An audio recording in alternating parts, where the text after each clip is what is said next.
tulikuwa tunafanya podcast ya Safari Laga ambayo ni nia kubwa ni kuongelea mpira wa miguu. Tulikuwa tunapitia tuliwaalika wana michezo mbalimbali wa mpira ambao wana ujuzi na wamebobea sana kwenye mambo ya mpira. Kwa hiyo tulikuwa tunataka kuona opinioni zao, watuelezee jinsi mpira wetu ulipotoka na unapoelekea. Kwa hiyo tulifanya mazungumzo mazuri sana na najua wenyewe mtafuatilia podcast hii ili kuelewa wamesema nini zaidi, lakini kikubwa ilikuwa ni kuleta mpira wa Tanzania, kuweka kwenye profile nzuri na kuelezea jinsi tulipotoka na tunapoelekea. Kwa hiyo hicho ndio kikubwa tulichokifanya hapa leo. Tunamzungumzia podcast ambayo mmefanya. Tunawashukuru Safari Laga kwa kutupa nafasi ya kufanya podcast hii ambayo ilikuwa ina mchanganyiko wa watu kutoka sehemu tofauti tofauti, kwa maana kutoka Simba, kutoka Yanga, wachezaji wa zamani sana na wachezaji wa zama hizi. Hiyo mixer imeleta ladha tofauti na ubora kwenye podcast hii. Ndani ya podcast hii unapata nafasi ya kusikiliza historia za zamani sana ambazo wakina Sekiloji Chambua wamepitana nazo, lakini historia ya zama za kati za kina Mrisho Ngasa vile vile unakutana nazo, na historia ya sasa za kina Kapombe, za kina Job vile vile unakutana nazo. Lakini nje ya uwanja, kwenye maisha ya nje ya uwanja ambako tunafanyia kazi vile vile, historia hadithi zake unazipata vile vile kwenye podcast hii. Lakini tumezungumzia na kombe la dunia, safari nzima ya kombe la dunia, na mwisho kabisa ni utabiri wa kila mmoja kitu gani anategemea kwenye finali hii ya kombe la dunia, na kila mmoja akazungumzia na kutamba kwa timu yake.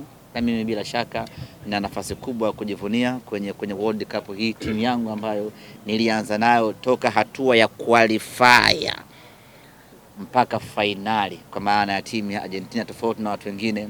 Watu wengine kila nani? Sijakutaja. Sawa. Wanabadilisha tu kila siku, wana timu mpya, lakini mimi najivunia nimeanza na Argentina. Ulianza na Irani. Ulianza na Irani. Irani ilikuwa timu ya kuionea huruma. Ndio ulianza nayo, lakini si kwa sababu ya huruma. Walipitia manyanyaso. Kwa hiyo tukawa tunaonea huruma, lakini timu yangu ya rohoni ilikuwa ni Lionel Messi, na ambayo umeionyesha baada ya kufika finali. Mimi tangu tunawanyoa wakina Mafarao kote huko nilikuwa nao mpaka dakika ya mwisho. Mimi niwaombe mashabiki wenzangu wa Ureno. Tumepigwa vita kubwa sana kwenye World Cup hii. Tumetolewa kimwili, kiroho bado tupo kwenye mashindano. Sasa hivi Jumapili Wareno wote tunakuwa ni kina Cristiano Yamaldo. Tunakwenda kumsupport Lamine Yamal kwa ajili ya kuhakikisha Lamine Yamal anachukua kombe la dunia na tuinyamazishe dunia na makelele ambayo yanaendelea sasa hivi. Kwa hiyo Wareno wenzangu ambao hamkaa tamaa, sababu katikati hapa kuna kama watu mlifadhaika mkaanza kupungua. Wenzangu ambao ni roho ngumu, roho za paka, Jumapili twendeni tukasimame na Hispania. Tutabeba hili kombe japo kwa shida, lakini tutalibeba Jumapili. Kwa hiyo huko Argentina, mimi niko kwa Yamaldo Jumapili. Unawapelekea gundu wenzio. Nilijaribu kuwa kwenu nilete gundu mkashona watu. Ndio nilipogundua kwamba shida sio mimi. Shida ni nani? Shida kwenye timu yetu ambayo nilimgundua ni shida kubwa. Ni MC Mboneke. Mko naye. Alivyosupport Ronaldo mambo kama akawa haeleweki. Kwa siku nilipokuwa mimi Argentina kashinda. Nagundua kumbe shida sio gundu. Nikarudi sasa kwenye mjadala wangu na nahakikisha Jumapili siwezi kuwa na huzuni mashindano yote. Wanasema Swahili anayecheka mwisho ndio anayecheka sana. Na tutacheka sisi kina Yamaldo. Ni kuhakikishia tu kwamba Messi anachukua ndoo ya pili. Ndoo anaweza kuchukua, lakini sio lile kombe. Ndoo za kuogea, ndoo za kufulia anaweza kapewa na FIFA akafanyia hizo shughuli. Ila ile World Cup hawezi kubeba takale. Tusubiri tu nani atampa Infantino mkono akiwa anacheka mwishoni. Infantino kashampa mkono Messi, hatujui mambo mengi tu yanaendelea mashindano haya kaka. Kama sisi tumemaliza. Tayari. Swali kuhusiana na hiyo podcast lakini. Podcast. Lao mebanwa wanatu. Bwana tuanzishie. Na hapo Rose na una hapo. Hapo. Wewe tuongeze dakika 8. Bwana tumetoka kufanya bonge moja la podcast hapa ambayo imeandaliwa na Safari Laga. Ni podcast ya kihistoria kwa sababu imetufanya tumefunguka mengi, tumeelezea mengi kuhusu klabu zetu, tumeelezea mengi kuhusu mpira wa Tanzania. Kwa hiyo haitokei mara nyingi, inatokea mara chache, na hiyo chache yenyewe ndio imewezeshwa hapa na Safari La. Kwa hiyo ni waombe wa Tanzania ambao wanapenda football, podcast hii itakapopanda tu mtandaoni, kitu cha kwanza kukifanya ni kuitafuta, uitazame, kwa sababu uhondo wa humu ndani hautajirudia tena kwa miaka nafikiri hivi karibuni. Au unadanganya ndugu yangu? Nimeitikia. Umeitikiaje? Hili sasa hatujalijadili. Alikuwepo ili kwenye podcast. Hili umekuja nalo wewe. Nimeitikia. Sasa unaitikiaje hivyo? Kaza ulimi kaka. Kuna namna imekushtua. Yaani sikutegemea kama na wewe unafanya mazoezi ya kumtamka kocha wetu. Sikutegemea kama wewe kocha wetu huyo. Mtamke tena. Mimi nimekubali tena. Podcast yetu hiyo ilikuwa ndo kocha huyo. Nimefurahi kumfahamu. Ulizia na wewe hapo. Mimi tayari nishamaliza. Mwa podcast? Tayari? Long time ago. Long time. Basi tunashukuru bwana.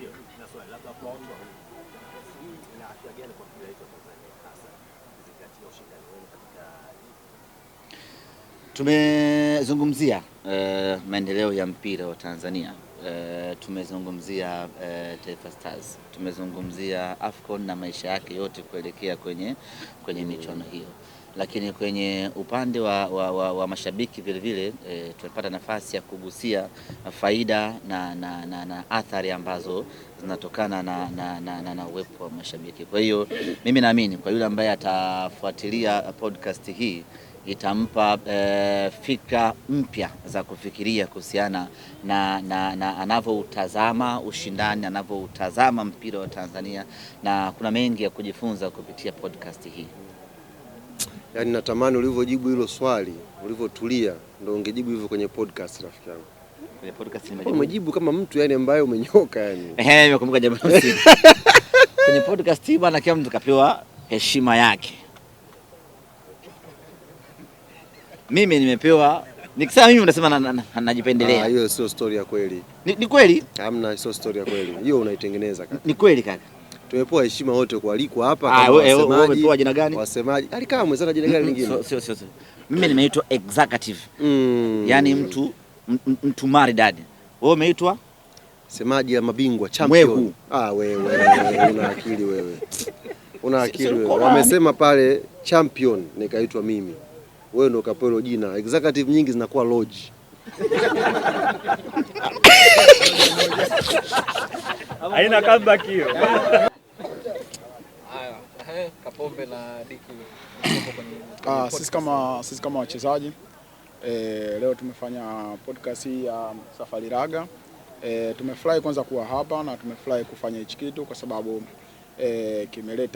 kimetujenga sisi wenyewe na imetufanya sisi kuweza kufikisha ujumbe na kuweza kuzungumzia vitu vingine ambavyo watu wengi walikuwa wanavitamani kuvitambua sisi kama wachezaji tunavyopitia au sisi kama wachezaji maono yetu.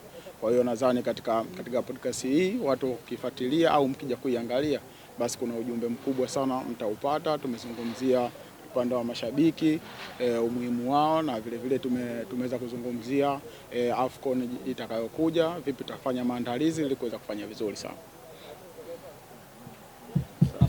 Tumegawana vipengele.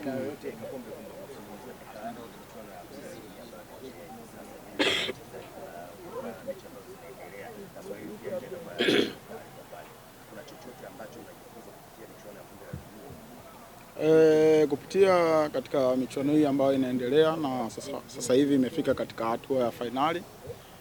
Sisi kama wachezaji kuna vitu vingi ambavyo tumejifunza, na kitu kikubwa ambacho mimi binafsi nimejifunza kupitia katika ile kombe la dunia ni kutokana na zile timu ambazo zilikuwa level ya chini, jinsi zilivyoonyesha uwezo wa hali ya juu.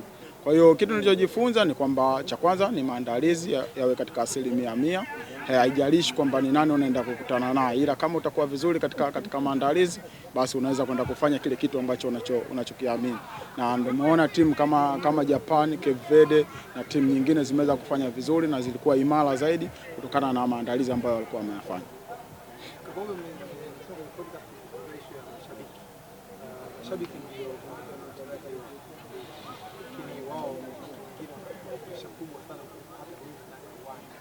Kuna namna moja ama nyingine maneno ya mashabiki yanawapatisheni tamaa ama maneno ya mashabiki na wakati yanawapatisheni morali zaidi ukiangalia kwenye World Cup?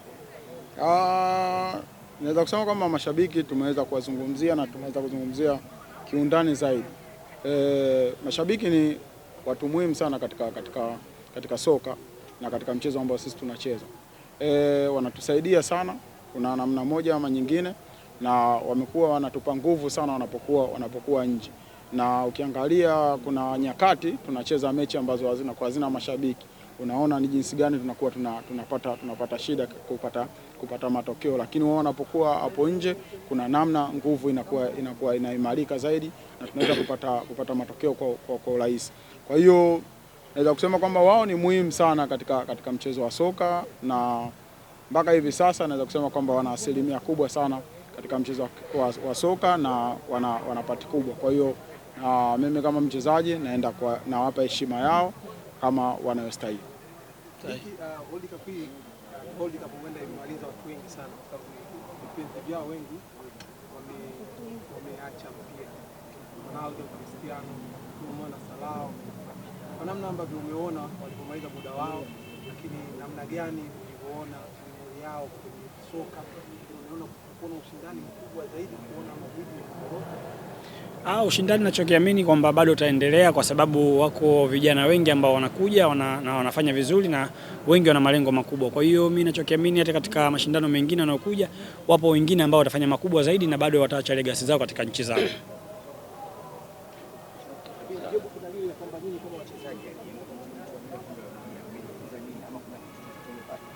Mimi nadhani siko mbali sana na kaka yangu hapa alichokijibu kwamba viko vingi, kwa sababu ukiangalia nchi zile ambazo tulikuwa nao kwenye level moja leo hii wanashiriki World Cup na wanaweza kufanya vizuri. Kwa hiyo inaonyesha mkijiandaa, mkiweka dhamira ya dhati, basi mnaweza kufanya chochote kikubwa, na hata siku moja sisi wenyewe tunaweza tukafika kwenye mashindano haya na tukafanya vizuri pia.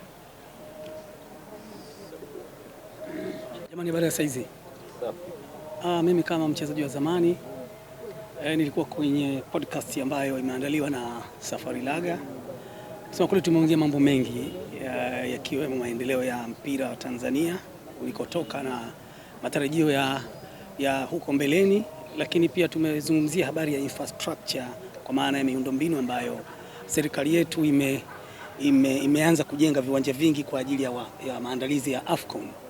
Kwa hiyo tunaomba Watanzania kama alivyosema Ali, kishapanda basi kila mtu atembelee aone mambo ambayo tumeyajadili na kuyaongea katika hiyo podcast ya leo. Kuna mambo mengi kusema kweli, mengine yatakuwa yanakumbusha watu mambo ya zamani na historia ya mpira wa Tanzania, lakini mengine ni matarajio ya Tanzania katika siku zinazofuata. Asante. Yes. Na wote wawili sawa. Tunaenda kushuhudia finali ya Spain. Wewe kama kocha ngasa mchezaji wa zamani na kujina kocha ndani yake, nafikiri itakuwa finali ya namna gani?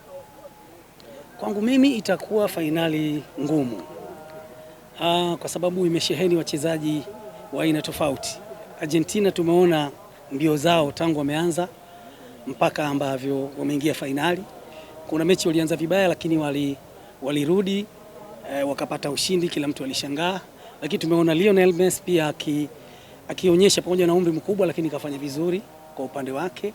Lakini ukiangalia Hispania na wenyewe hali kadhalika walianza kwa tabu, lakini kadri mashindano yalivyokuwa yanaendelea walizidi kufanya vizuri na kuonekana kwamba wana ile chemistry nzuri ya vijana ukilinganisha na Argentina. Lakini kwa kuwa inachezwa finali na ni mechi ya mwisho, kila timu itaingia na mbinu tofauti. Lazima mechi itakuwa ngumu tu, pamoja na kwamba ukinitajia leo mimi na naipa nafasi zaidi Hispania kwamba wanaweza wakashinda, lakini ni mchezo ambayo yeyote anaweza akashinda. Swali? Safi. Katika siku hii nzuri ya leo ambao tunaweza kujumuika hapa ma Regent na wasemaji wa timu zote mbili, pia akiwepo Kapombe, Jobu na mzee wangu hapa, siku imeenda vizuri na utambulisho pia wa jezi hii ya Safari Laga ambao ya mashabiki ni nzuri kwa sababu inavutia, ina vivutio vingi ambavyo pia ni vya Kitanzania na ni rangi halisi pia ipo katika bendera pia Tanzania ambao ile jezi ya Safari Laga ya Champions. Ya pia ukizingatia kwamba tumeongelea vitu vingi, na pia nipende pia kuipongeza serikali yangu ya Jamhuri ya Muungano wa Tanzania ya Mama Samia na uongozi ambao wanashughulikia mambo ya mpira ambao ni Rais Karia. Kwa kweli anafanya kazi kubwa ya kuweza kujitolea na kuweza kufanikisha vilabu vinafanya vizuri katika mashindano ya kimataifa na timu pia za taifa, kwa sababu timu za taifa zamani zilikuwa hazifanyi vizuri sana kama sasa hivi. Sasa hivi sikia mara tumefikia robo finali, mara vijana wamechukua ubingwa, timu ya wanawake imechukua ubingwa. Kwa hiyo ni pongezi nyingi sana ambazo sisi wa Tanzania tunaweza kuzisahau kwa sasa hivi, lakini mtu anayefanya kazi kubwa sana ni Rais Karia. Na pia serikali imeweza kumteua Paulo Makonda, mheshimiwa, anafanya kazi yake vizuri. Angalia alivyoingia, ameweza kufanya kazi kubwa katika AFCON iliyopita, na sasa hivi AFCON imekuja kwetu Tanzania ambao tunatakiwa tujipange na kuweza kuwapa mkono na kuweza kwamba tuweze kuwa kitu kimoja ili kuhakikisha kombe linabaki hapa, ili tuwape support au viongozi wetu ambao wamejitolea muda mrefu. Lakini sifa nyingi zinaenda kwa watu wengine, lakini Karia ashindwa kupewa sifa zake, lakini sifa ni kubwa sana kwa sababu anatakiwa apewe ile sifa inayostahili, kwa sababu kaweza hizi timu zote za timu ya taifa kuweza kufanya vizuri, lakini nyuma ya pazia yeye ndo anakuwa anasimamia zaidi. Kwa hiyo na Paulo Makonda kaingia mheshimiwa, na anajua mpira na anajua kwamba kupita wapi ili kuweza kubakisha kombe. Kwa hiyo Watanzania tujiandae kwa AFCON na tuwe karibu na viongozi na mheshimiwa rais kama anisikia aweze kuongeza support kubwa katika timu ya taifa ili kuweza kufanya vizuri, kuweza kubakisha kombe hapa nyumbani. Kama tulivyosikia wenyewe wameongea bingwa ambao tumewa katika mpira, wameelezea jinsi gani walivyochambua mambo ya mpira, na hii episode ya kwanza itatoka Jumamosi hii. Kwa hiyo watu waendelee kufuatilia, itatoka kwenye mitandao yote ya jamii ya Safari Laga na pia kwenye kwa urefu wake itatokea YouTube. Kwa hiyo kuanzia Jumamosi tutaanza kurelease kwa episode moja. Kwa hiyo tunawaambia Tanzania waendelee kufuatilia na wasikilize kwa umakini. Ni historia nzuri sana ambazo wamezileta, naamini kabisa watakaofuatilia wataburudika na watajua vitu vitatu kwenye vya mpira.